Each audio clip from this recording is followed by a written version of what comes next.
Rekan-rekan semuanya, Assalamualaikum warahmatullahi wabarakatuh. Selamat pagi, mudah-mudahan semuanya dalam kondisi sehat, sejahtera, semuanya bisa mengikuti kegiatan ini dengan hati riang gitu ya, tidak terpaksa.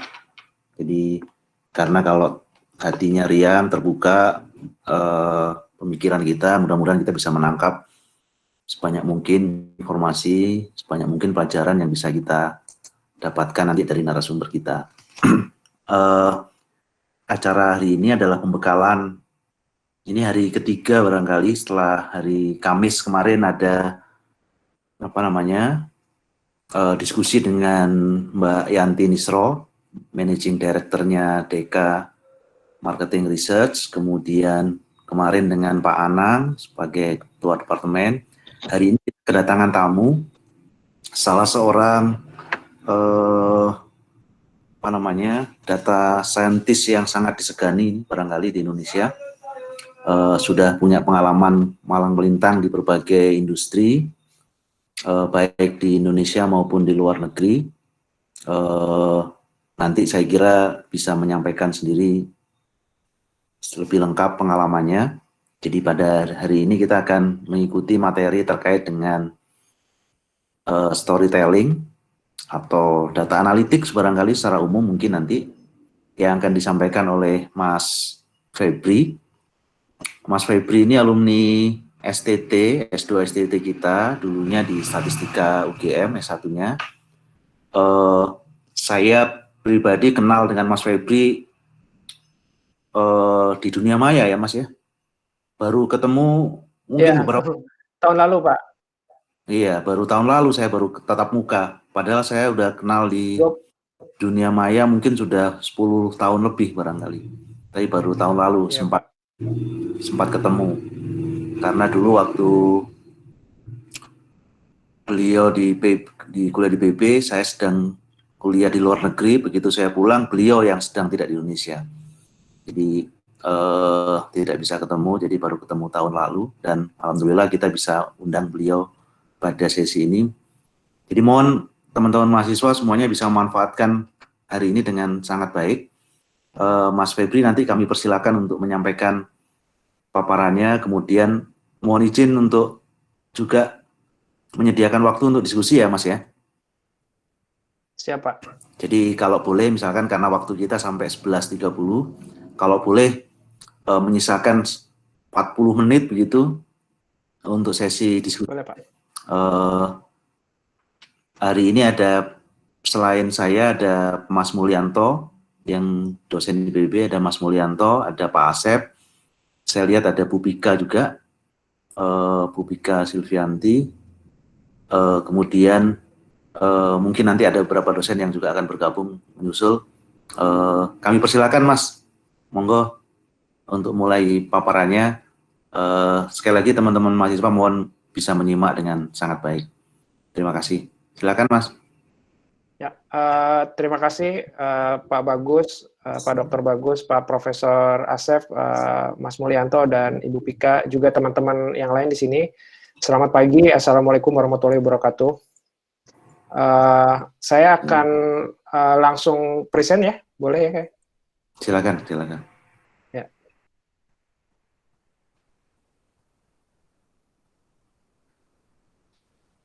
Mudah-mudahan materi saya kelihatan nih Pak. Belum kelihatan. Ini Mas. Belum kelihatan. Sebentar, saya udah share screen sih. Oke, sebentar, share. Mas Bagus nih, kalau Google Meet tuh bisa di mute dari sana? Nggak bisa Pak. Bisa oleh host. Oleh host tapi. Ya. Kalau nggak sendiri-sendiri ya. Iya. Ya. Sudah bisa dilihat ya? Udah. Ya. Oke, ya, saya presentasi. Oke, terima kasih waktunya. Saya akan coba share mungkin beberapa tips dan triks lah ya buat teman-teman, karena judulnya kan sekarang lagi pembekalan untuk praktik kerja lapangan gitu. Mungkin ada beberapa hal yang pernah saya alami, learning in the hard way gitu, bisa bermanfaat untuk teman-teman semuanya, gitu, terutama yang mau praktek kerja lapangan. Kayak gitu. Ada kurang lebih 6 agenda, beberapa hal nanti bisa kita skip aja, biar ada waktu buat tanya jawab, karena itu lebih penting menurut saya buat ngobrol-ngobrol, open gitu. Feel free nanti kalau memang ada yang mau ditanyain, saya akan jawab. Perkenalan dulu mungkin ya. Tadi udah dikenalin, saya 2002 sampai 2005 akhir itu belajar di UGM. Ngambil di sana nggak ada jurusan statistik ya, di sana jurusannya matematik, program studinya statistik. Nah, atas 2008 saya alhamdulillah diterima di IPB dan saya ngambil statistika terapan waktu itu. Kebetulan juga waktu itu masih ada kelas Jumat Sabtu ya, Pak Bagus ya, dan Pak Asep. Jadi saya beruntung banget gitu, bisa diterima dan bisa berkuliah di di IPB. Nah, pengalaman kerja saya udah kerja di ada 3 industri lah ya, kurang lebih, mungkin ya 3 industri, atau 4 dengan yang sekarang. Yang pertama saya pernah kerja di Austria waktu itu, baru lulus, dapat kesempatan buat jadi clerical lah. Zaman dulu kan nggak ada yang namanya data scientist gitu. Dulu kerjaan saya cuma ngambil data dari database, ngasih ke energy analyst bikin analisa harga buat energi waktu itu. Clerical banget kerjaan saya. Terus pulang ke Indonesia jadi support di Departemen Energi, pernah kerja di BJ waktu itu namanya.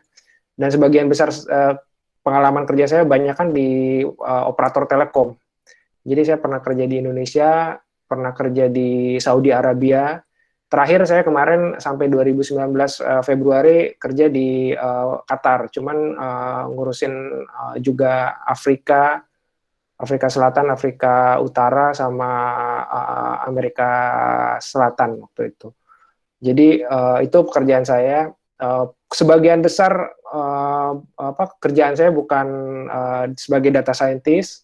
Cuman kemarin pas pulang ke Indonesia, diminta pulang, ini kita mau bikin data scientist sendiri nih, katanya. Ada 20 orang per batch lah. Kayaknya kamu bisa bantu. Ya udah, saya pikir kalau saya kerja di luar Indonesia, kayaknya kemaslahatannya kurang gitu. Kalau pulang ke Indonesia mungkin saya bisa menciptakan data scientist yang lebih fit buat bisnis. Makanya kemarin Februari 2019 saya mutusin buat pulang ke Indonesia, kerja buat Astra Digital gitu. Itu kurang lebih pengalaman kerja saya. Nanti kalau ada yang mau ditanya-tanya mengenai pengalaman kerja juga boleh ya. Gimana gitu kok bisa kerja di sana gitu, boleh juga nanti. Nah, sebelum masuk ke materi, apa sih Astra Digital ini? Astra Digital ini sebenarnya startup ya. Jadi saya kerja di 2 tempat gitu sebenarnya sekarang. Di PT Astra International Holding itu, Astra Group lah, teman-teman tahu lah Astra Group ya. Dia punya 230 perusahaan. Nah di situ di holding itu ada yang namanya corporate function, big data analytics, center of excellence lah. Kita ada kegiatan namanya data science bootcamp, 6 bulan program. Kalau lolos nanti ditempatin di beberapa anak perusahaan gitu, termasuk di Astra Digital. Terus ada startup nih, startup ini bisa dicek di www.astradigital.id. Ada Seva itu marketplace buat jual beli barang-barangnya, produk-produknya Astra. Movic cari parkir sama sejalan ini mobility solution. Movic itu penyewaan mobil, marketplace penyewa mobil, cari parkir sama sejalan, cari parkir udah jelas ya, buat parkir, sejalan buat ride sharing. Dan satu lagi data.ai. Data.ai ini startup juga buat analytics solution sama artificial intelligence. Ini yang di bawah saya, yang lainnya di bawah division head dan direksi yang lain di anak perusahaan. Nah, saya mungkin mau membatasi dulu ya sharing sekarang ini. Saya nggak bakalan sharing tentang matrix, statistik, matematik, computing teori, sama research metodologi karena ini bukan domainnya saya gitu. Dan saya juga udah lama lah, udah 10 tahun nggak benar-benar belajar tentang ini. Praktikal banget. Terus yang kedua, saya juga nggak bakal bikin workshop, sama saya juga nggak bakal demoin suatu produk gitu. Nah, yang bakal saya sharing itu ada 3 hal. Sebenarnya gimana sih ilmu kita diimplementasiin di dunia industri gitu. Terus gimana sebagai seorang data scientist buat approach identifikasi data, koleksi, sama analisa, approach-nya ya. sama framework pola pikir kita sebagai seorang data scientist yang efektif gitu. Itu sih yang mau saya share kurang lebih. Nah, sebelum masuk ke apa yang mau saya share, mungkin cepat aja mau saya tunjukin ya apa sih yang terjadi di dunia ini gitu. Mungkin teman-teman yang di sini nggak mengalami ya, ini masih muda-muda banget umurnya. Apa yang terjadi perubahan di dunia ini gitu. Nih, saya mau ngomongin digital wave. Digital wave terjadi mulai dari 94, mulai dari ada AT&T bikin web sampai bikin blockchain, rame blockchain, Bitcoin kayak gitu ya di 2018. During perjalanan ini yang besar-besarnya sih yang kelihatan paling Google gitu tahun 2008, terus 2011 ada Twitter, 2006 ada Twitter, 2004 ada Facebook gitu. Ini yang terjadi di dunia ini ya, di dunia digital, dunia gaib lah, dunia maya. Gitu. Ini first wave kalau saya bilang ya, waktu awal-awal ada digital, mungkin dulu kalau saya masih ngalamin bikin koneksi ke internet pakai telepon rumah dial-up gitu, dan sebagainya. Terus ini second wave, mulai perusahaan-perusahaan digital itu ada yang bangkrut, ada yang tumbuh gitu ya. Terus mulai ada sosial media nih, 2004 nih, rame sosial media. Udah lama ya, 14 tahun yang lalu gitu. Terus mulai kemarin teman-teman baru dengar, kalau pernah dengar si ada startup-startupan rame, terus abis itu pada jadi unicorn. Rame cerita tentang unicorn sampai 2019 atau 2020 ya, pada bangkrut gitu. Sampai sekarang juga COVID-19 ini ngehit beberapa sektor di dunia teknologi gitu. Itu apa yang terjadi di dunia digital. Yang menariknya, semua yang terjadi itu adalah perubahan gitu ya. Kalau kita lihat, ini saya ngambil beberapa foto, ini tahun 2005, waktu itu di Vatikan, 2013 lihat, apa bedanya 2005 2013. Dan apa bedanya 2013 dan 2020 gitu. Jadi change the only constant gitu di dunia ini gitu ya. Apalagi di dunia digital gitu. Nah, terus kalau kita ngomongin data collection gitu, apa yang saya pelajarin dulu di tahun 2002 itu, data collection itu perspektifnya itu masih registration form, terus atau ngambil dari database lah, seperti saya yang kerjain waktu di Vienna waktu di Austria gitu, masuk ke database, ngerapihin database, ngasih database ke analis bikin analisanya. Tapi dulu tuh mekanikal banget gitu data collection itu. Yet sekarang perubahan terjadi banyak banget gitu. Kita lari aja jadi data collection, selfie jadi data collection, pakai apps di iPad, di handphone jadi data collection, browsing pun jadi data collection gitu. Jadi data collection itu perspektifnya sekarang berubah dari mechanical activity jadi natural activity gitu. Itu yang kerasa banget ya saya alamin gitu.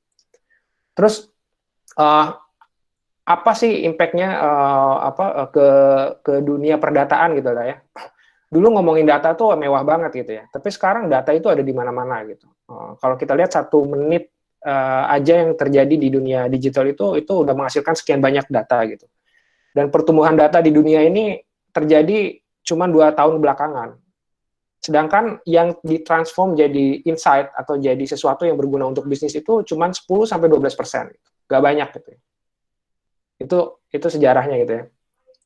Dan di satu sisi ya, dulu saya ingat banget tuh waktu bikin skripsi itu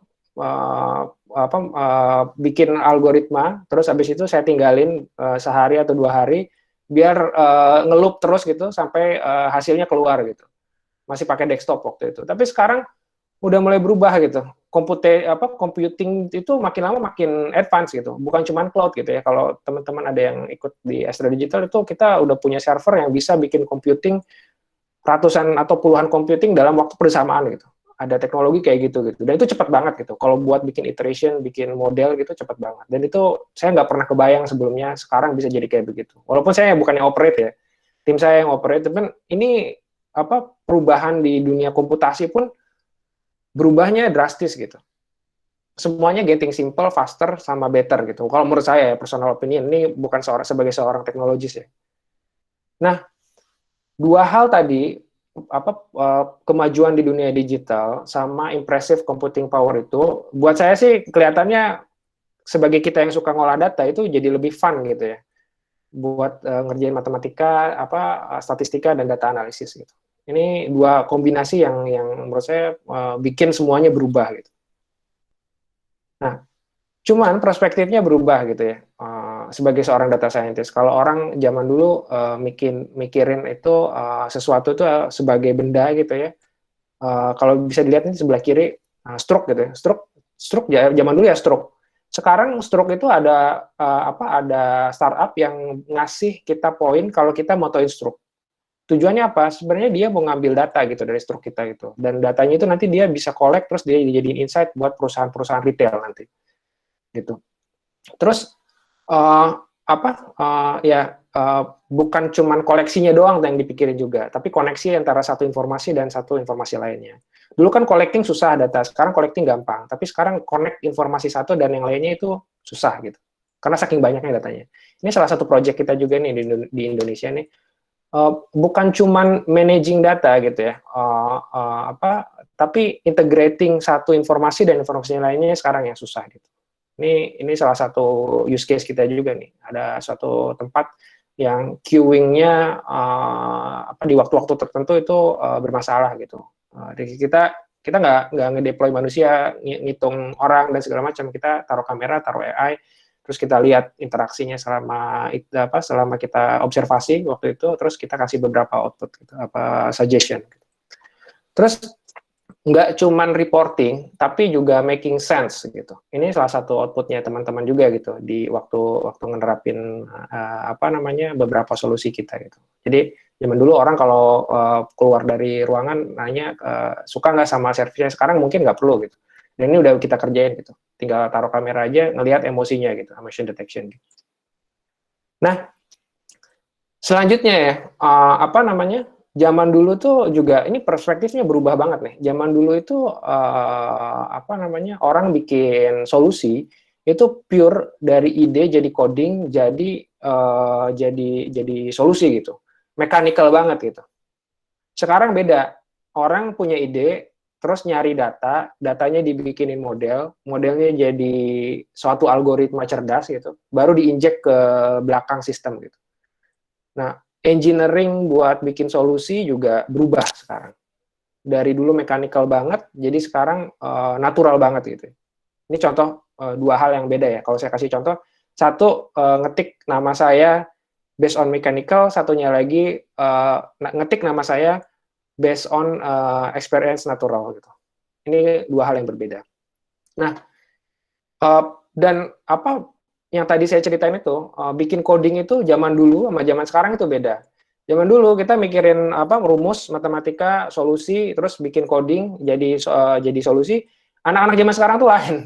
Kalau saya lihat, pas saya coba kalau lagi ada rekrutmen ngetes itu, dia dikasih problem itu nyari dia di internet, terus download codingnya, terus tes pakai di problem yang baru, modify, validate sama run. Cuman ketahuan ya, orang yang punya basic matematik atau statistik sama orang yang benar-benar copy paste dari internet itu kelihatan. Dia bukan cuma download gitu, biasanya dia ngetes, nyoba problem baru, modify, validate sama run gitu. Jadi coding pun berubah gitu perspektifnya. Sekarang dulu dari mulai jadi mechanical banget, developing, sekarang jadi experimentation.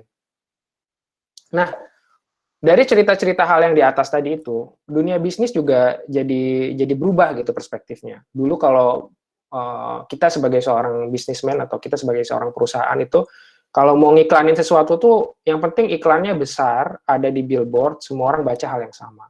Tapi sekarang nggak, above the line itu namanya. Sekarang nggak, kita mikirin mikro segmen kecil-kecil, dan itu nanti kita targetin satu-satu gitu. Jadi kita nggak ngomongin lagi mass market, kita ngomongnya segmented gitu. Terus pas zaman dulu orang biasanya ngomongin ngerunning bisnis atau perusahaan tuh high level banget cost efektifnya, accounting level. Kalau sekarang nggak, per mikrosegmen. Oh, mikrosegmen ini mungkin masih bisa rugi sekarang, tapi disubsidi sama mikrosegmen yang ini. Nanti kita boost ini, kita tone down yang ini sampai sedetail itu. Dan dulu orang kalau bikin program marketing bisnis itu based on belief gitu, kreatif gitu. Kalau sekarang nggak, kita ya udah kamu punya ide, boleh semua punya ide, kita tes di sampel base yang kecil.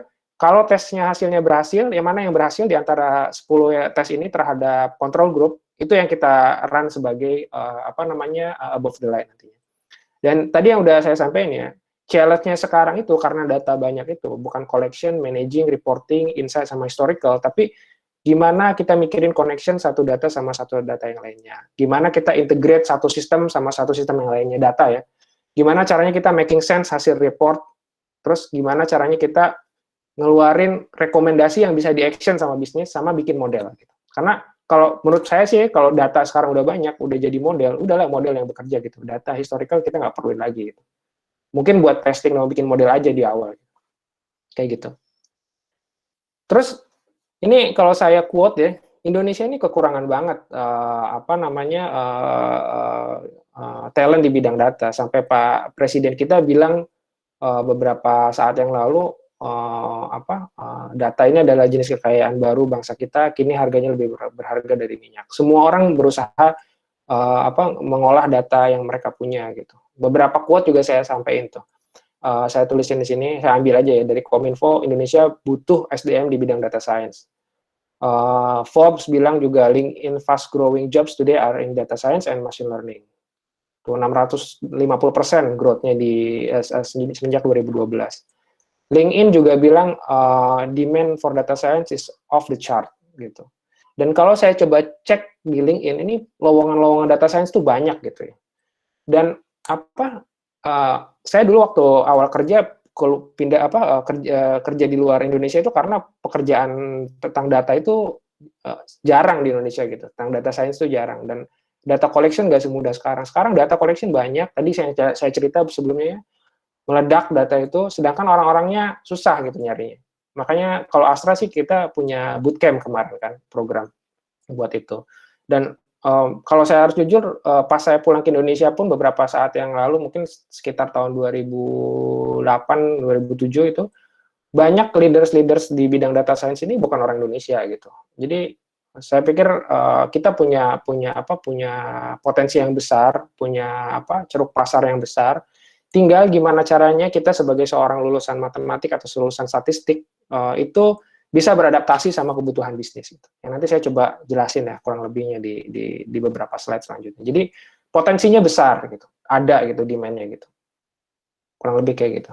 Nah, kalau lanjut gitu ya, tadi kan kita udah ngomongin histori digitalisasi, perubahan-perubahan, terus meledak data-data yang mulai meledak tapi yang ditransform jadi insight itu dikit. Terus tadi kita ngomongin juga beberapa challenge perspektif yang baru di bidang data gitu ya.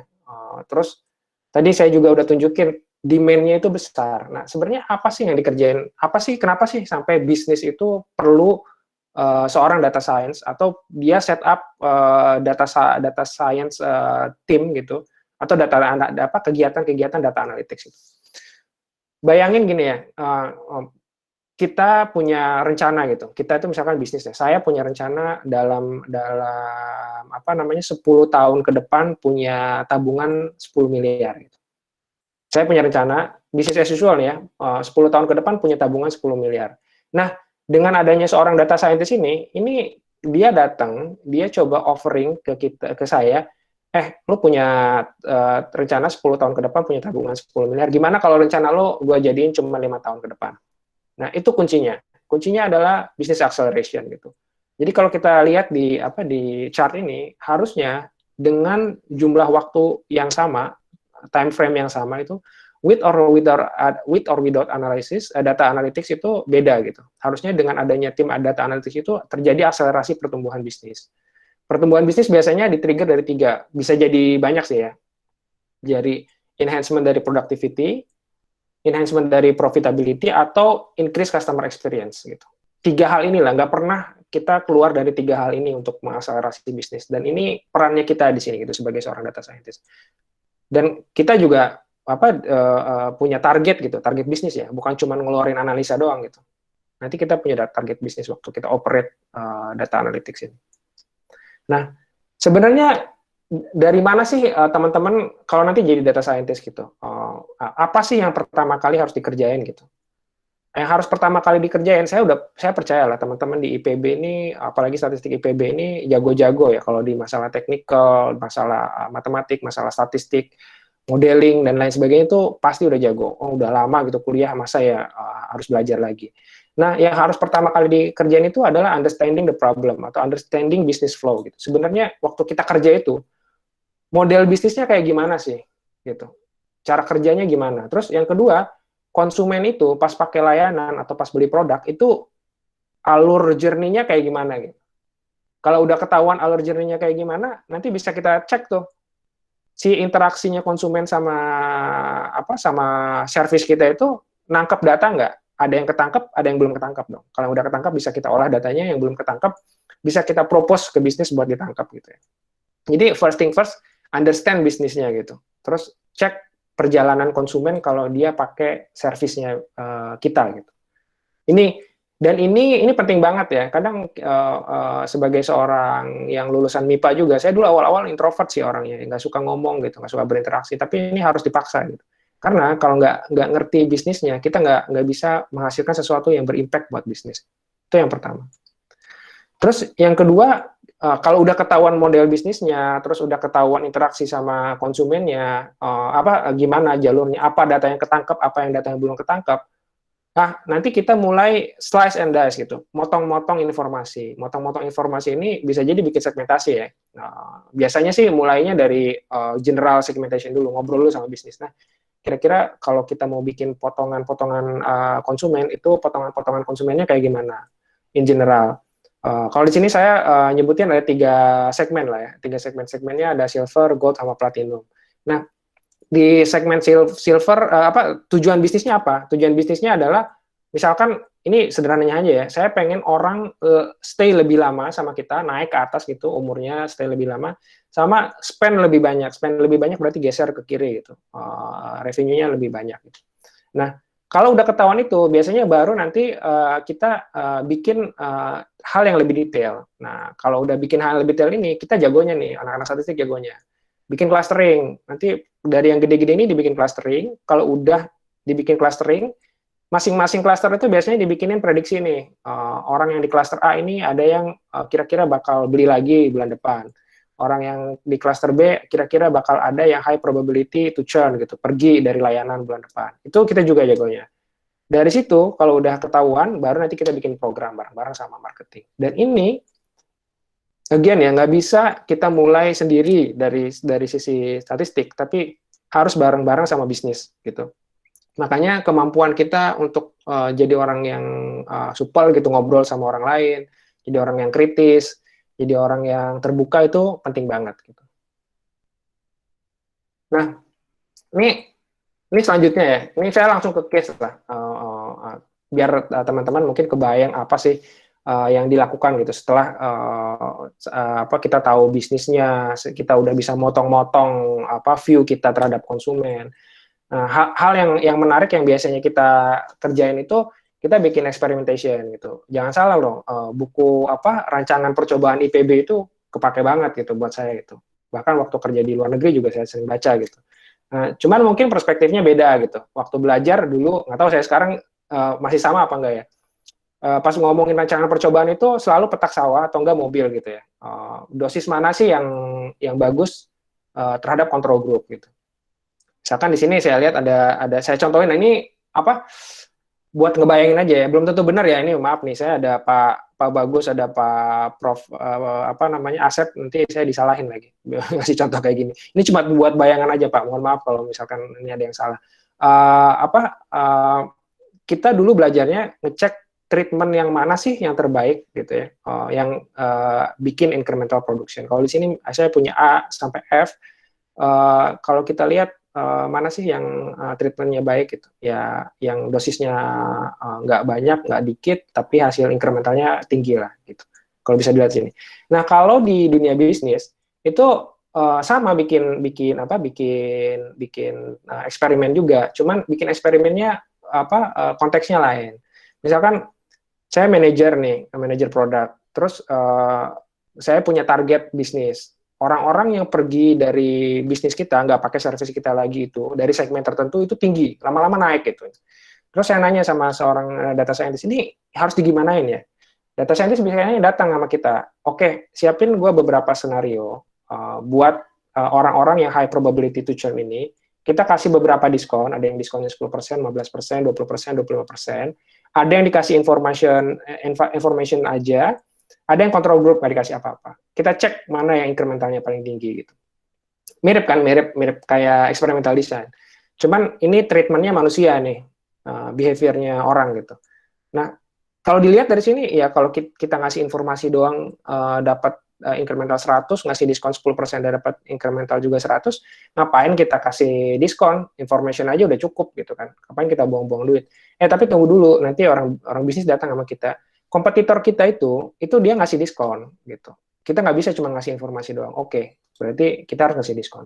Jadi balancing antara business view sama hasil eksperimen sama hasil prediksi itu penting banget gitu di waktu kita implementasi data science di dunia nyata gitu. Terus ini contohnya nih, teman-teman pernah sadar nggak sih orang yang sama gitu ya, duduk sebelahan, itu pas pakai aplikasi tertentu, misalkan ini saya contohnya ya, saya mau pergi dari Sudirman 1234 ke Kuningan 123 gitu. Pas saya yang buka apps itu dapat charge-nya 10.000, tapi pas istri saya yang buka apps itu dapat charge-nya cuma 1.000 gitu. Kok bisa orang yang sama di tempat yang sama mau ke tujuan yang sama dengan jarak yang sama, waktu juga sama gitu ya, tapi service charge-nya beda. Ini di belakang dia lagi bikin experimentation ini, dan mungkin juga istri saya ini udah dapat flag gitu. Kalau dia high probability to churn, makanya kita harus save dia. Gitu. Ini A/B testing atau experimentation di belakang aplikasi. Contohnya banyak, bukan cuma ini doang. Coba deh, kalau misalkan ada yang pakai operator telepon, kan suka tahu bintang 123 pagar tuh. Coba pencet bintang 123 pagar barengan gitu sama teman-teman yang pakai operator yang sama, sebelah-sebelahan. Itu menunya nanti beda tuh. Bisa jadi menunya beda ya, bisa jadi ya menunya beda. Karena di belakangnya ada data scientist yang mikir nih, orang ini sukanya ini gitu. Dan dia bisa di-upsell, bisa di-cross-sell, atau bisa di-retain gitu. Itu yang kejadian gitu. Nantinya pas lagi ngerjain experimentation. Dan juga pas lagi bikin satunya lagi pas lagi bikin model juga nggak cuma bikin model gitu. Kadang kalau lagi di kampus kan kita punya data yang udah jadi, terus kita coba modelnya. Terus habis itu kita bikin modelnya statistically bagus, kita laporin gitu ya. Di dunia nyata kompleksitinya tinggi gitu. Making sense model yang kita build itu juga penting. Kayak misalkan di sini saya waktu itu bukan di Indonesia ya, ini di Afrika waktu itu dia punya problem setiap tahun itu dia ngerjain yang namanya Net Promoter Score survei. Tapi Net Promoter Score survei itu biayanya besar banget. Terus cuma bisa ketahuan setahun sekali gitu. Nah, gimana kita bisa nggak sih bisa dapat indikasinya tiap bulan gitu ya. Akhirnya kita bikin model lah. Kita kasih nama Predicted Net Promoter Score. Beberapa variabelnya kita define di sini. Dan in simple way, kalau kita tahu misalkan executive level escalation-nya naik, waiting time till product ready naik, dan lain sebagainya naik, itu harusnya NPS-nya jelek dong. Tapi kalau semua yang jelek-jelek itu turun, harusnya NPS-nya itu bagus dong gitu. Pas kita bikin model dan hasilnya nggak align sama bisnis, kadang-kadang itu challenge-nya lumayan berat juga gitu. Jadi making sense of modeling itu juga pas pada dunia nyatanya itu penting banget. Ini case aja ya. Kecepatan nggak sih? Kalau kecepatan saya coba memperlambat. Mudah-mudahan nggak kecepatan ya. Terus kecepatan nggak? Nggak ya? Nggak, Kak, silakan. Silakan. Oh ya. Terus tadi kan kita udah ngomongin histori apa yang terjadi di dunia digital. Terus kita juga udah ngomongin data yang tiba-tiba meledak ya. Terus kenapa demand-nya data scientist tiba-tiba naik banyak gitu ya. Terus kita juga udah ngomongin gitu, what is first thing first kalau teman-teman jadi seorang data scientist gitu. Mulai dari understanding business, nge-slice and dice view, terus beberapa business case tadi, 3 business case gitu ya. Nah, saya mau lanjut nih. Sebenarnya biasanya setupnya tim data science itu atau data analytics itu gimana sih di bisnis? Setidak-tidaknya ya, mostly setidak-tidaknya ada tiga unit di dalam tim data science atau data analytics ini. Yang pertama ada orang yang ngurusin aliran data. Datanya itu ngalir dari sistem mana aja, komunikasinya gimana, terus siap dalam satu tong yang besar gitu buat dipakai, bersih, baik gitu. Ini namanya data engineer. Terus ada orang yang ngolah datanya dan bikin insight sama bikin model. Nah, ini biasanya data analis biasanya. Terus ada orang yang eksekusi nih di sana, yang ngubungin ke bisnis, yang ngubungin bikin experimentation, ngecek take up rate. Ini orang-orang yang eksekusi. Biasanya di kita disebutnya customer value management. Jadi ada data engineer, ada data analis atau data scientist, ada customer value management.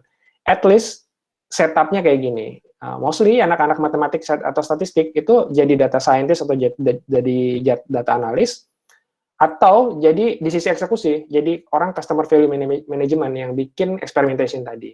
Ada juga sih yang jadi data engineer.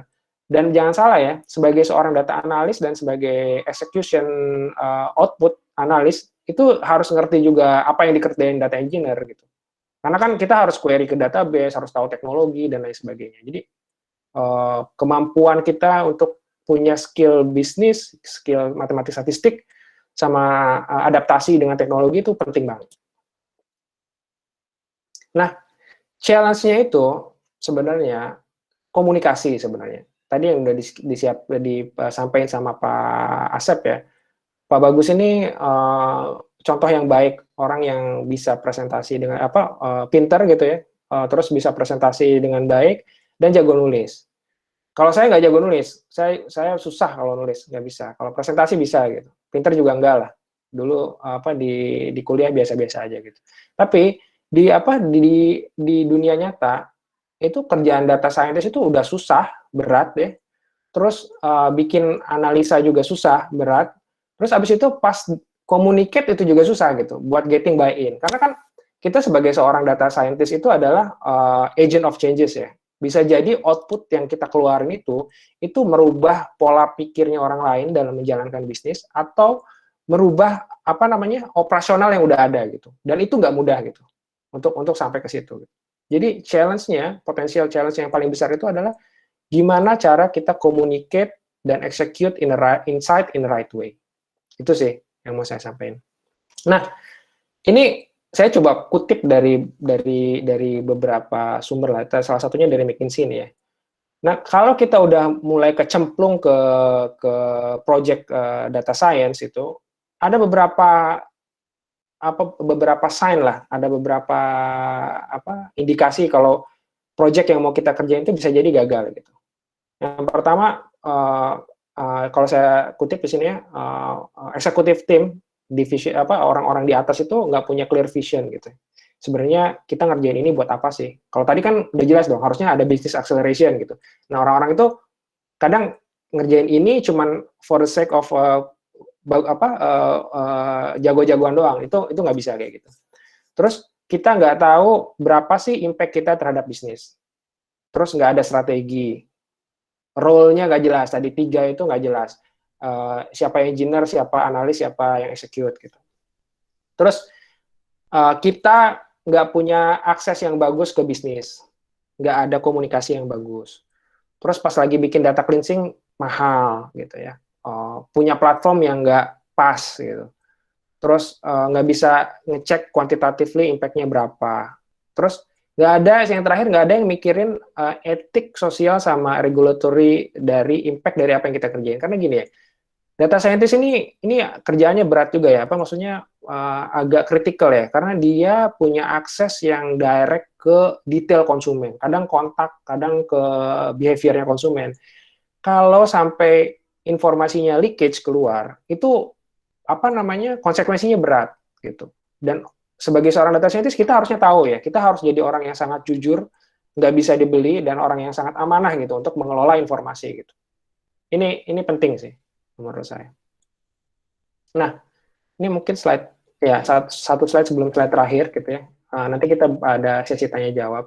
Nah, ini ada beberapa tips sih waktu teman-teman, kalau teman-teman mau communicating hasil insight kita ke user gitu ya. Ada 6 checkpoint lah kalau yang saya biasa kerjain nih. Saya biasanya suka sebelum saya present gitu, saya cuma pengen tahu apa sih yang mereka care gitu. Kalau saya mau present hasil saya ini, saya contohin saya present ke tim sales ya, karena dulu waktu di Qatar saya ngelola orang-orang sales gitu. Orang sales itu cuma peduli sama insentif karena gajinya mereka 70% insentif gitu. Kalau mereka nggak bisa jualan, ya mereka nggak dapat uang gitu. Jadi kalau saya ngeluarin hasil analisa, itu saya make sure ini bakalan pengaruh terhadap uang yang bakal lo dapat dari insentif-insentif yang lo dapat. Terus saya harus communicate juga apa sih yang jadi masalah direct gitu ya. Teman-teman sales, sekarang itu jualan kamu run rate-nya rendah banget, low run rate gitu ya. Target kita setahun itu 20. Sekarang udah 3 bulan, tiap bulan cuma jualan 1 itu. Kalau tiap bulan jualan 1, akhir tahun kita paling jualan 12. Sedangkan target kita 20. Kita punya shortage ini 20 gitu. Shortage ini 8 sampai akhir tahun. Kita harus gimana gitu. Jadi kita harus clear gitu ya. Yang mereka care-nya, apa yang mereka care, apa yang mau mereka, apa yang perlu mereka ngerti. Terus kita harus tahu juga nih, apa yang kita communicate itu harus ngapain mereka gitu ya. Kalau jualan kamu rendah, sampai akhir tahun kira-kira nggak bakal achieve target, berarti sekarang harus lebih banyak upfront sales. Salesnya jangan ditunda-tunda, jangan ditunggu akhir bulan, jangan ditunggu akhir tahun. Jualannya mulai dari sekarang. Terus orang-orang itu ada yang suka nerima informasi gaya-gayanya beda ya. Kalau orang marketing sukanya yang sesuatu yang bagus, sempurna.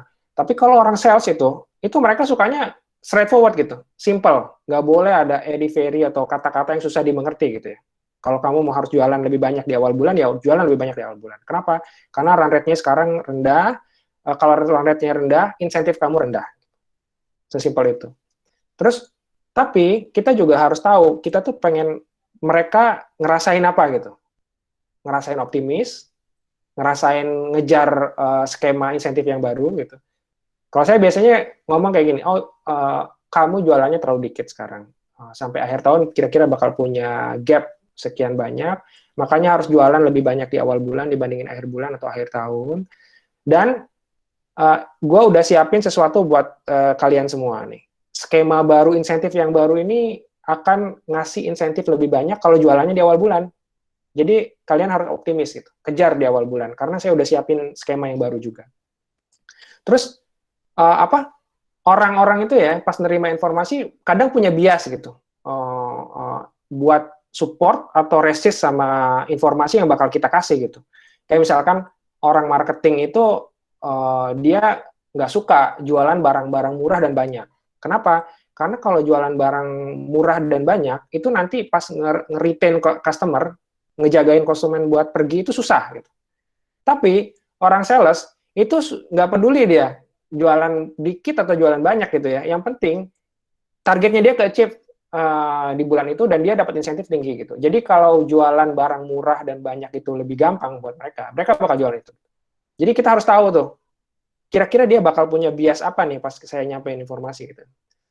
Yang ujung-ujungnya harus clear sih kalau kita ngomong itu goalnya apa, matriksnya apa, data source-nya apa, terus apa yang kita pengen mereka untuk berubah gitu. Mereka pengen berubah ke arah mana.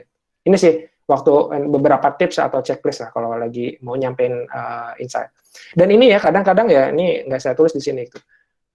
Caranya kadang-kadang as simple as teman-teman keluar makan siang bareng gitu sama teman-teman sales, keluar makan siang bareng sama teman-teman marketing gitu ya dan lain sebagainya gitu. Jadi mingle lah, ketemu orang ngobrol gitu. Nah sebagai closing nih ada beberapa hal sih yang mau saya sampaikan. Jadi kalau kita ngomongin data analytics, ngomongin seorang data science, main objektifnya kalau di perusahaan selalu clear ya, yaitu menciptakan business acceleration. Caranya gimana bisa mengakselerate productivity, profitability, atau customer experience. Data sekarang banyak, dan challenge-nya berubah. Challenge-nya bukan collection, karena collection udah gampang sekarang, banyak medianya, tapi connection. Gimana connect satu data dengan data yang lainnya. Bukan cara manage. Manage sekarang tools banyak banget. Udah canggih-canggih, tapi integrate satu sistem dengan satu sistem yang lainnya di bidang data ya itu susah. Terus bikin report sekarang juga gampang, ada BI tools itu banyak banget yang online dan makin canggih lah. Saya nggak bisa sebutin satu-satu namanya, tapi challenge-nya itu making sense gitu, sama nge-provide insight yang bisa di-execute sama tim gitu. Terus yang kedua, skill sebagai seorang data scientist itu yang bisa ngerti detail business case itu dan provide actionable insight itu di digital world ini penting banget karena bakal ngerubah cara pandang bisnis dari product centric jadi customer centric. Itu yang terjadi sekarang kan. Dan teman-teman itu bisa ngasih suggestion ke bisnis buat nge-provide relevant offer, relevant customer di timing yang benar dan di life cycle stage yang benar gitu. Itu yang kedua.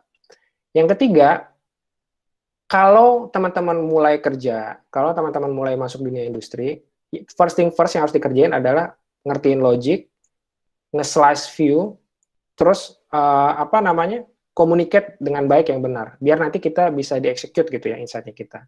Sama yang terakhir yang mau saya sampaikan, opportunity di dunia data analytics atau data science di Indonesia itu besar banget. Dan harusnya saya pengennya dimaksimalkan oleh lokal talent. Gitu. Jangan sampai yang dapetin opportunity ini malah talent-talent dari luar Indonesia gitu ya, atau project-projectnya jadi keluar Indonesia gitu. Jadi saya yakin lah teman-teman ini bisa jadi the next data scientist yang lokal talent yang sangat mumpuni gitu. Itu aja sih dari saya. Terima kasih. Silahkan kalau ada yang mau ditanyakan. Ya, terima kasih Mas Febri. Saya kira sangat lengkap, kemudian sangat menggugah, sangat memotivasi yang mengikuti acara ini. Kalau ada yang mau menyampaikan pertanyaan, dipersilahkan langsung saja. Saya lihat di chat ada Fikri ya. Fikri silakan. Bisa di-unmute terus disampaikan langsung. Silakan yang mau bertanya dan untuk Pak. Karena banyak background katanya di belakangnya. Saya bacakan saja Mas Febri ya. Baik, silakan Pak. Dari Fikri. Ingin bertanya Kak, cara Kakak kalau supaya inovasi Kakak tetap bertahan di marketing secara universal bagaimana?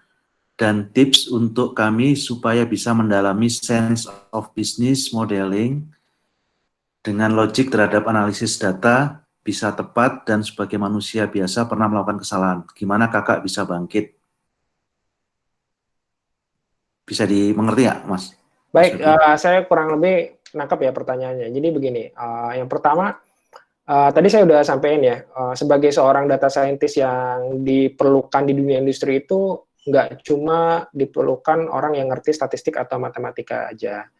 Tapi teman-teman harus punya kemampuan adaptasi yang tinggi di sisi teknologi. Karena teknologi itu yang tadi saya sampaikan ya, computing aja makin lama berubahnya makin cepat gitu ya.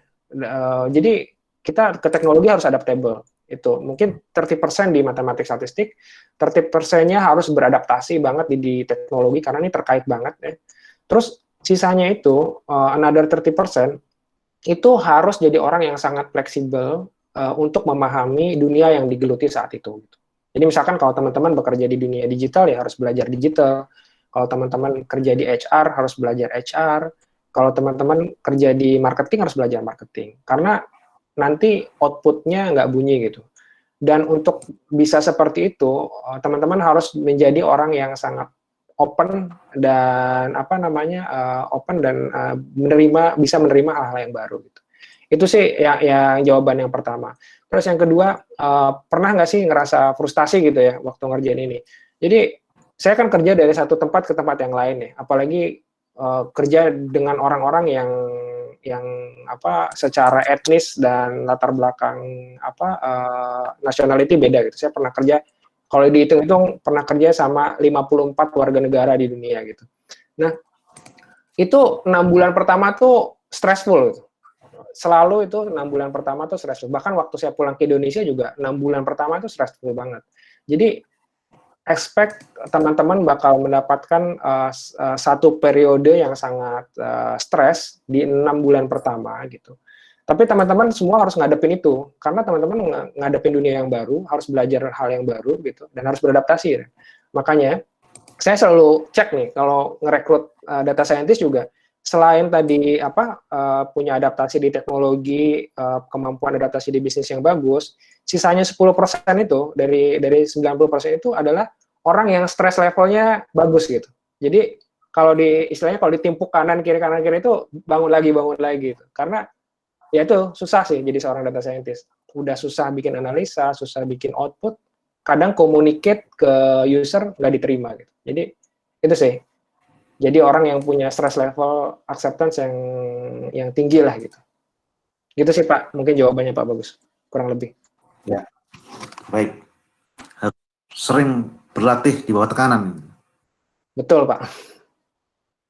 Silakan yang lain kalau ada yang mau menyampaikan pertanyaan terhadap apa yang atau mendalami terhadap apa yang tadi disajikan oleh Mas Febri. Ayo. Silakan dulu. Silakan dulu. Oh ya udah. Abdullah Pak, Dul. Ya, silakan Dul. Mau bertanya.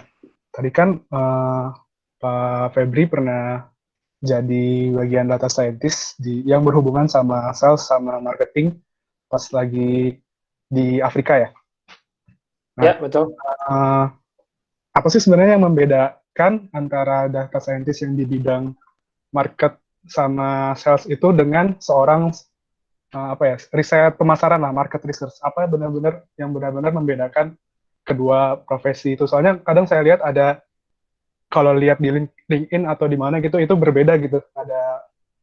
Ya pokoknya ada pembedanya gitu. Nah, apa yang dasar membedakan kedua profesi tersebut? Kayak misalnya ada juga perusahaan yang berbasis riset. Itu kan juga ada ya, perusahaan tersendiri yang berbasis riset yang menaungi tentang pemasaran-pemasaran. Nah, apa yang membedakan kedua hal tersebut? Terima kasih.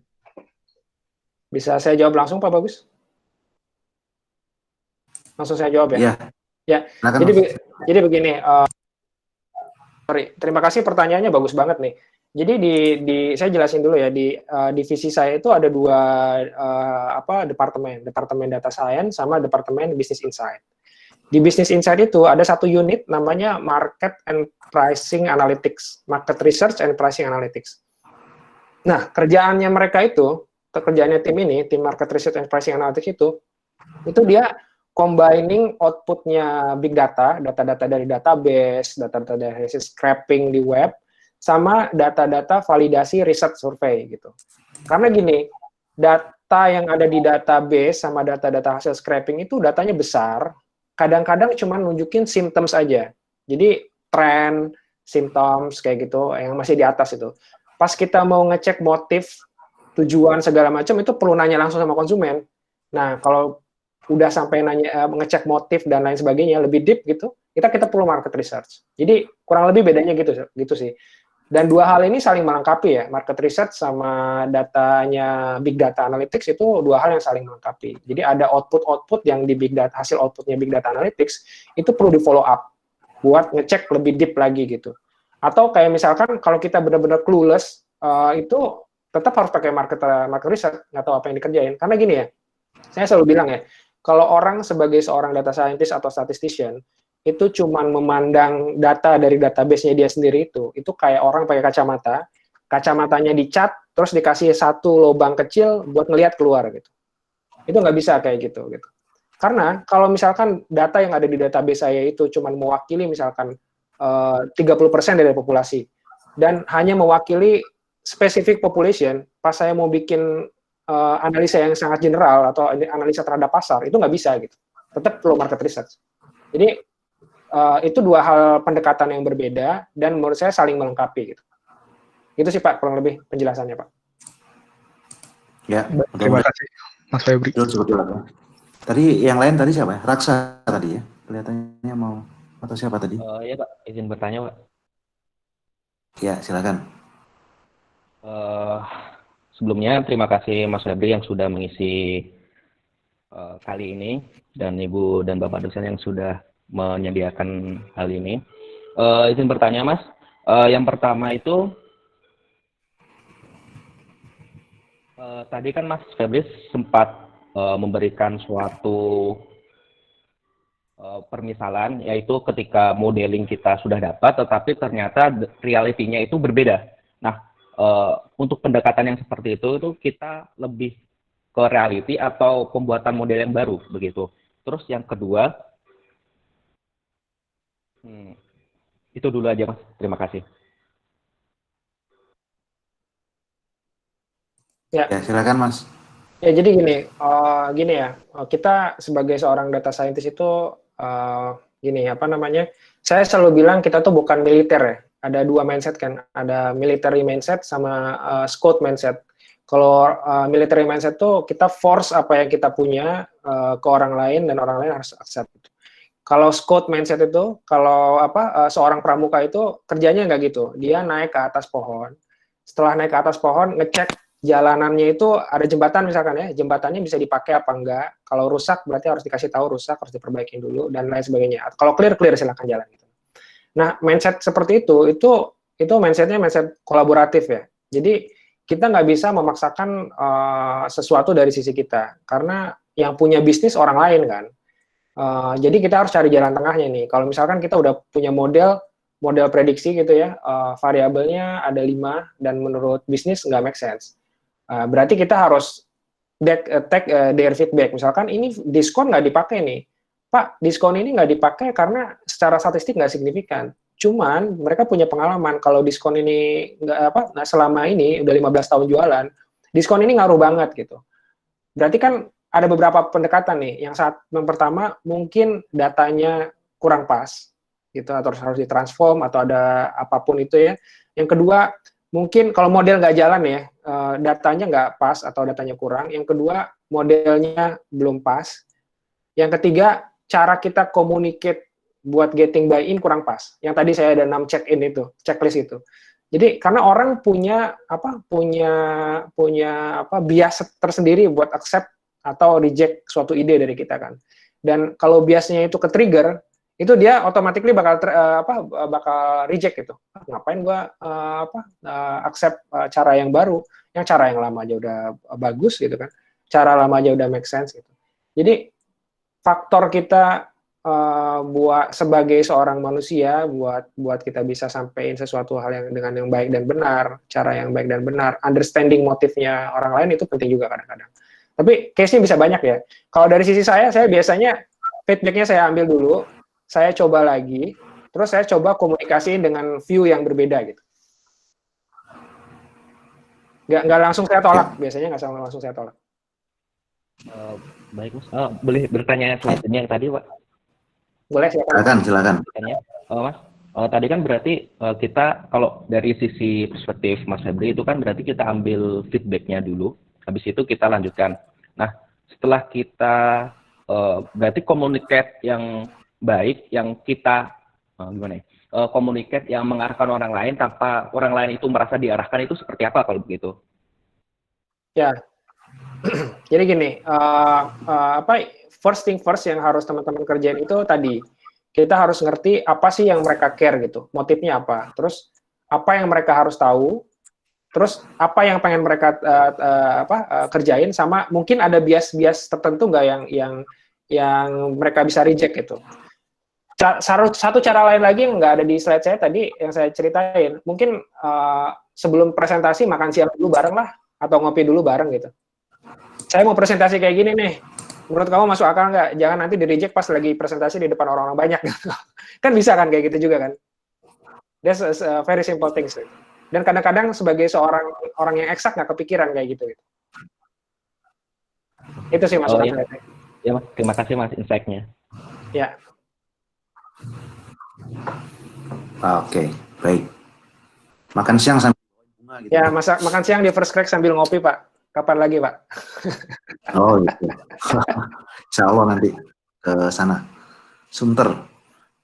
Ya. Siap, silakan. Jamal.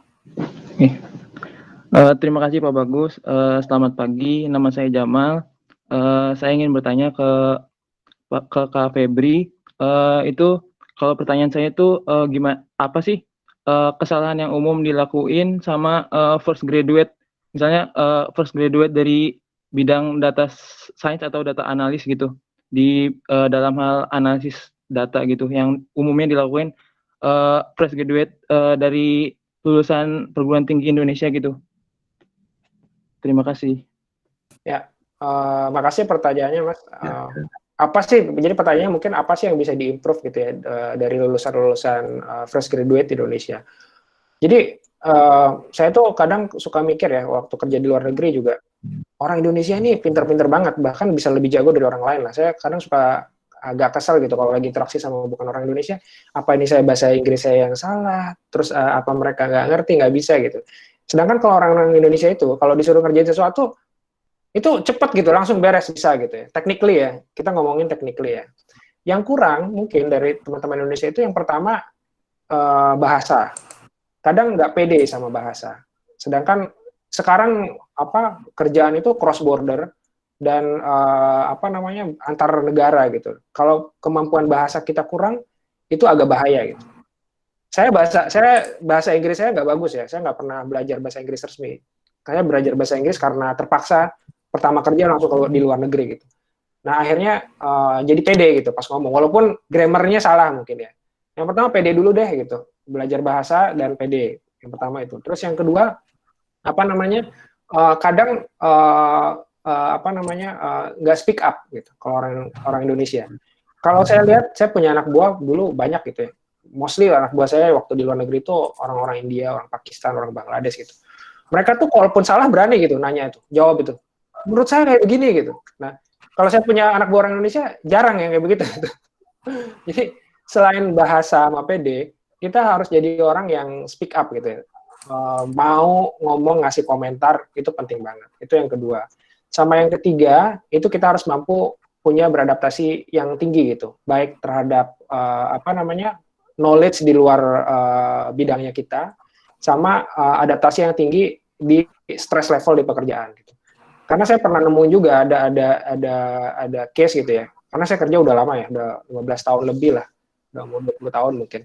Itu ada orang yang pintar kadang, tapi dia nggak kuat kerja gitu. Kadang ada dapat pekerjaan yang bertubi-tubi, berubah-ubah, harus stay agak lama di kantor, itu nggak kuat gitu. Sedangkan bisnis memerlukan itu gitu. Apalagi di 6 bulan pertama ya, 6 bulan pertama kerja itu chaos lah. Kita belajar hal yang baru, belajar proyek yang baru. Jadi kemampuan kita beradaptasi untuk belajar hal yang baru di tengah stress level yang tinggi itu penting banget. Itu sih mungkin tambahan saya ya buat teman-teman di yang baru-baru lulus. Expect challenge lah buat pertama kali kerja. Dan jadi orang yang pede, belajar bahasa, sama speak up gitu.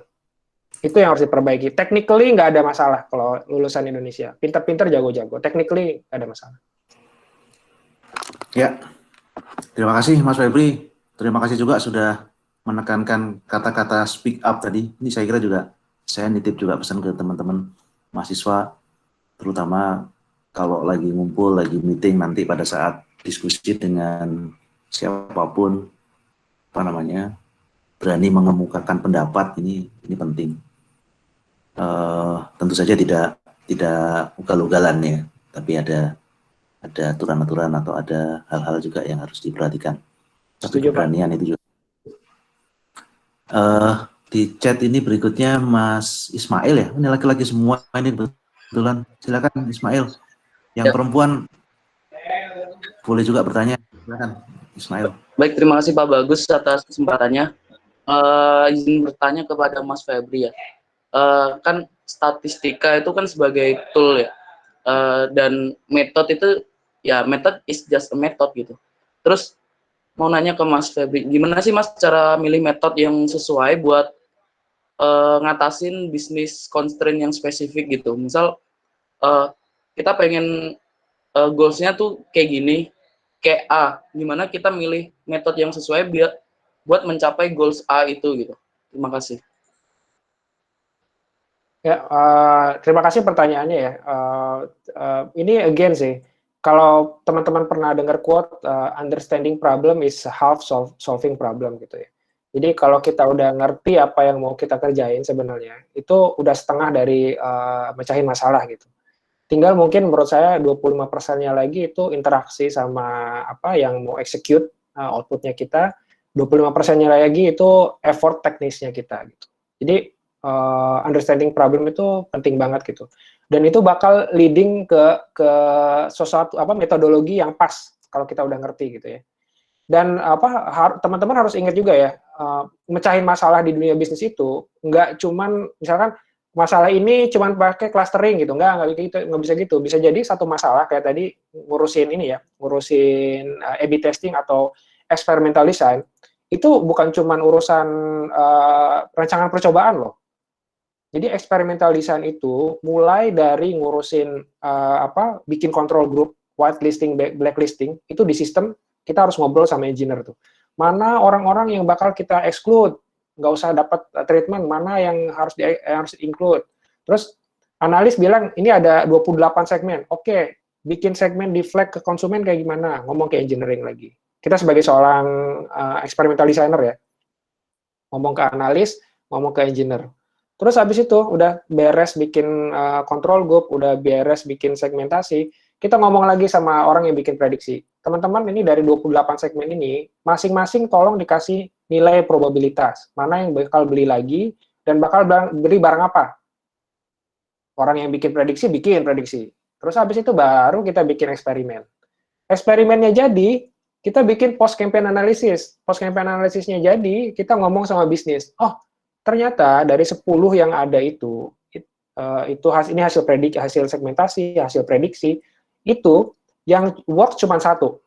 Dan yang satu ini bakal merubah proses bisnis. Gimana, setuju nggak dikerjain? Panjang kan kerjaannya kan? Jadi, expect complexity gitu waktu ngerjain. Dan expect kita nggak cuman pakai satu keahlian kita doang. Banyak metodologi yang dipakai. Bahkan hanya untuk melakukan satu kegiatan, yaitu eksperimentasi. Gitu sih, kurang lebih jawabannya. Baik, terima kasih Mas telah menjawab. Ya. Ada lagi yang mau menyampaikan pertanyaan? Ini belum ada yang Krishna, silakan Krishna. Ya, selamat pagi. Lagi. Terima kasih atas kesempatannya Pak Bagus. Saya ingin bertanya, dari perjalanan karir Mas Febri itu kan kelihatannya keren banget gitu ya, dari awal lulus langsung ke Austria, terus ke mana-mana gitu. Itu sebenarnya udah direncanakan atau hal yang kebetulan gitu? Mungkin bisa diceritain proses dari masing-masing karir yang udah Mas Febri lalui. Terima kasih. Ya, silakan. Oke, terima kasih pertanyaannya ya. Jadi mungkin saya ini termasuk salah satu outlier lah, dan bisa jadi cara yang saya lalui sebelumnya juga nggak works gitu buat teman-teman. Cuman saya coba share apa yang terjadi sebenarnya waktu itu. Jadi waktu itu 2005 itu saya udah mau udah selesai gitu. Secara SKS mata kuliah saya udah habis. Nilai saya juga nggak tinggi-tinggi banget gitu, nggak nyampe 3 IPK saya. Cuman saya waktu itu sering connect sama alumni, dan saya sering nulis. Nulisnya bukan nulis ilmiah ya, jadi saya nulis di blog waktu itu. Dan waktu saya kontak ke alumni, terus saya share beberapa tulisan saya, pemikiran saya gitu waktu itu, dia langsung respon, kayaknya kita perlu kamu deh. Bisa nggak bulan Desember ke Austria? Wah, saya bilang ini belum lulus nih. Akhirnya nego waktu itu Februari saya berangkat ke Austria 2006. Saya jadi clerical clerical statistician lah. Jadi yang tadi saya cerita, ngambil data di database, ngasih data ke energy analyst, terus energy analyst yang kerjain kayak itu waktu itu. Jadi direncanain apa nggak direncanain. Cuman saya tahu gitu. Saya bentar lagi lulus, dan saya mulai apply itu dari mungkin 6 bulan sebelumnya lah, sebelum saya lulus itu. Cari-cari informasi itu 6 bulan sebelumnya. Dan mungkin itu bisa dicoba diterapin sama teman-teman juga kali ya. Kalau udah ketahuan lulusnya bulan Desember gitu, mungkin mulai cari-carinya dari bulan Juni gitu. Karena dengan beberapa kali trial kita bisa tahu juga sih apa sih yang harus dikerjain, mana yang worst, mana yang nggak worst. Sekarang gampang lah, ada LinkedIn ya, teman-teman bisa cek di LinkedIn gitu, bisa apply langsung di LinkedIn. Dan kadang-kadang employer juga ngerti gitu, kalau kita bakal lulusnya nanti gitu. Jadi itu mungkin bisa dicoba sama teman-teman. Terus pas saya kerja di BEJ juga gitu. Jadi kayaknya selama ini saya kerja nggak pernah formally apply ikutin jalur kayak teman-teman yang lain ya, ODP segala macam gitu nggak. Jadi saya pernah ngerjain ini sebelumnya, terus kontrak saya udah habis, kira-kira di tempat lu ada yang cocok apa enggak gitu. Dari teman ke teman aja, oh ya ada di sini. Gitu juga waktu dari Indonesia ke Qatar gitu. Kayaknya kerjaan saya udah selesai di sini, terus kira-kira ada yang cocok apa enggak. Oh, kebetulan di Qatar nih ada nih. Mau build division baru, terus perlu orang yang ngerti ini gitu. Ya udah saya pergi ke Qatar akhirnya. Gitu juga pulang ke Indonesia, ke Saudi juga kayak gitu. Jadi makanya sebenarnya yang pertama nyoba build kemampuan kita untuk ngetes, terus planning jauh-jauh hari buat apply kayak gitu itu penting. Terus yang kedua keep connection juga sama teman-teman, sama alumni juga itu penting banget gitu. Teman-teman ini di sini alumninya ada yang kerja di Qatar juga loh, Mas Jamar sama Mas Yunan tuh kerja di Qatar gitu, di Hasad Food Company, perusahaan besar gitu, punya pemerintahan di sana. Ini stay in touch sama alumninya, stay in touch sama teman-temannya itu satu hal yang penting. Terus bikin plan yang bagus buat karir. Maksudnya kalau udah tahu lulusnya Desember gitu, jangan pas lulus baru cari kerjaan harusnya. Harusnya ya 6 bulan sebelumnya cari dulu lah. Gitu. Karena mungkin dari 100 yang dicari ya 1 yang dapat gitu dan cocok. Kayak gitu sih kurang lebih. Baik, terima kasih Mas Febri. Jadi barangkali saran juga buat para mahasiswa meskipun belum lulus sudah harus punya portofolio lah kira-kira gitu ya, portofolio yang meyakinkan supaya ada yang melirik gitu. Mungkin gitu juga ya Mas Febri ya. Setuju Pak Bagus. Dulu kan nggak ada GitHub ya, nggak ada Medium gitu. Kalau sekarang gampang, saya kalau ngelihat ada yang lamar saya cek kamu punya GitHub sama punya Medium apa enggak gitu. Kalau saya lihat GitHub sama Mediumnya tulisan sendiri atau pemikiran sendiri, most likely saya bakal senang sama orang itu. Segampang itu sih. Terus nanti dicek kan di LinkedIn kan, di LinkedIn dia udah pernah ngambil course apa, certification online-nya kelihatan gitu. Itu sih Pak. Jadi sekarang kayaknya medianya lebih mudah ya Pak ya, banyak gitu. Ya. Terima kasih Mas. Silakan kalau ada yang lain lagi yang mau menyampaikan pertanyaan atau mungkin mendalami apa yang tadi disampaikan oleh Mas Febri. Di forum ini ada Pak juga ini ya. Pak Prof. Ansori Macik nih, terima kasih banyak Pak udah bergabung. Saya jadi deg-degan ya, ada Pak Asep, ada Pak Macik. Pak Asep ada yang mau disampaikan Pak? Saya tapi nanti pribadi langsung dengan Mas Febri karena agak sedikit sensitif lah. Tapi saya ingin mahasiswa lah coba apa sih yang ditanyakan sama Mas Febri. Ya, speak up silakan. Ya, speak up. Mahasiswa lah sekarang bagiannya. Siapa Mas di ini aja ditunjuk gitu, kayak waktu seminar kan cuma nunjuk. Ya, ditunjuk aja. Oh ini ada nih, Fitria. Silakan Fitria.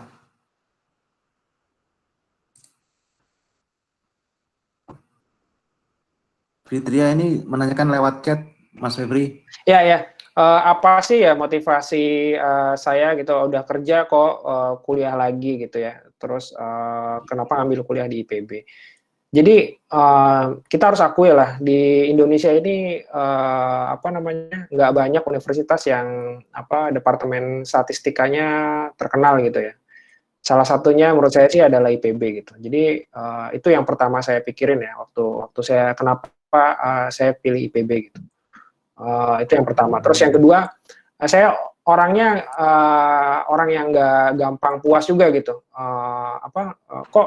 Kalau saya mulai ngerjain sesuatu hal yang sama berulang-ulang gitu, saya mulai nanya sama diri saya sendiri, ini kayaknya ada yang salah deh. Kok gue ngerjain sesuatu hal yang sama diulang-ulang gitu. Kayaknya harus keluar dari rutinitas dan harus cari perspektif baru gitu. Itu makanya itu tipping point lah waktu saya mutusin kuliah lagi S2 di IPB itu, selain kampusnya sama departemennya terkenal, yang kedua saya juga pengen punya perspektif yang baru dan belajar hal yang baru lah di kuliah S2. Terus yang ketiga, gini ya teman-teman, kalau saya lihat di industri itu sekarang ya, data scientist itu mulai banyak yang lulusan S2, S3 dari luar negeri dan bukan orang Indonesia gitu. Jadi saran saya sih buat teman-teman kalau misalkan udah selesai kuliah S1, terus kerja 2 tahunan lah gitu ya, biar tahu industri gitu. Kalau emang ada bandwidth buat kuliah, bandwidth ini di sini maksudnya resource uang dan resource tenaga gitu buat kuliah, dan itu apalagi dulu enak ya, ada kuliah Jumat Sabtu tuh ya. Jadi bisa sambil kerja gitu. Why not gitu? Ambillah kuliah lah, biar nanti kalau bisa bersaing sama yang lain juga gitu. Karena mungkin value-nya juga lain gitu. Pas kita tahu, oh ini apply ini udah pernah kerja dan udah S2 gitu. Sama yang satu lagi udah pernah kerja sih tapi masih S1 gitu. Itu lain. Itu sih kurang lebih pertimbangannya waktu itu.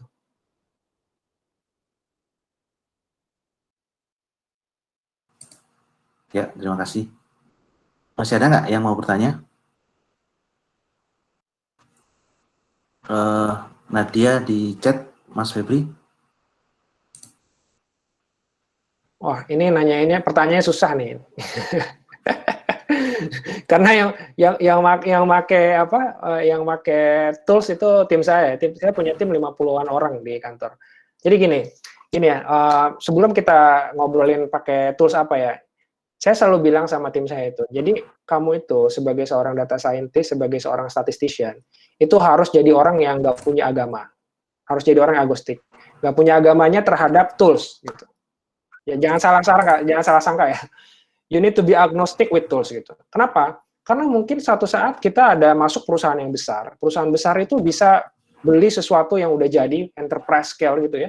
Dan kita dengan mudah bisa operate tools itu gitu. Yang mahal dan yang bagus itu.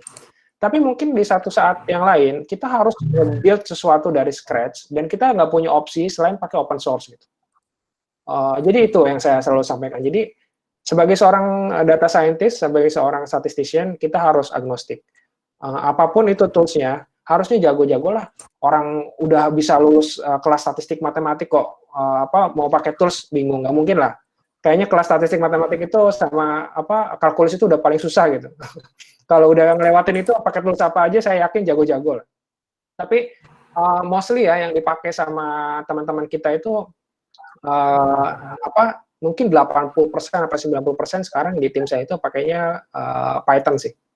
Karena lebih fleksibel gitu. Kalau nanya tools gitu ya. Ada beberapa yang pakai R juga, cuman mostly pakai Python. Gitu. Itu sih jawabannya kalau tools itu. Ya. Ya, Mas Febri. Ada waktu kira-kira beberapa menit lagi kalau ada yang ingin bertanya lagi, silakan. Silakan Pak, feel free. Ya, silakan kalau ada yang mau menyampaikan pertanyaan.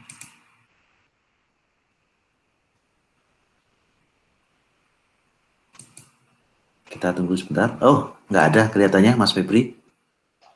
Baik, kalau memang tidak ada pertanyaan, mudah-mudahan memang karena sudah sangat lengkap, sangat jelas apa yang sudah disajikan oleh Mas Febri tadi. Mudah-mudahan sekali lagi dari pertemuan ini kita bisa belajar banyak dari Mas Febri yang sudah malang melintang di berbagai industri tadi yang sudah disampaikan. Kemudian tentu saja saya kira Mas Febri akan berkenan kalau nanti ada yang kontak lewat media-media lain ya, Mas ya.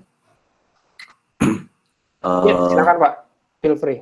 Ya, terima kasih banyak ini Mas Febri, juga Bapak Ibu dosen yang sudah bergabung, teman-teman mahasiswa yang hadir pada acara pembekalan praktek lapang pada hari ini. Mudah-mudahan apa yang kita diskusikan ini banyak membantu dalam kontribusi atau berkontribusi dalam pelaksanaan praktek lapang nanti, terutama hal-hal yang terkait tadi bagaimana menyesuaikan diri dengan industri, bagaimana berinteraksi dengan orang lain di bisnis dan sebagainya.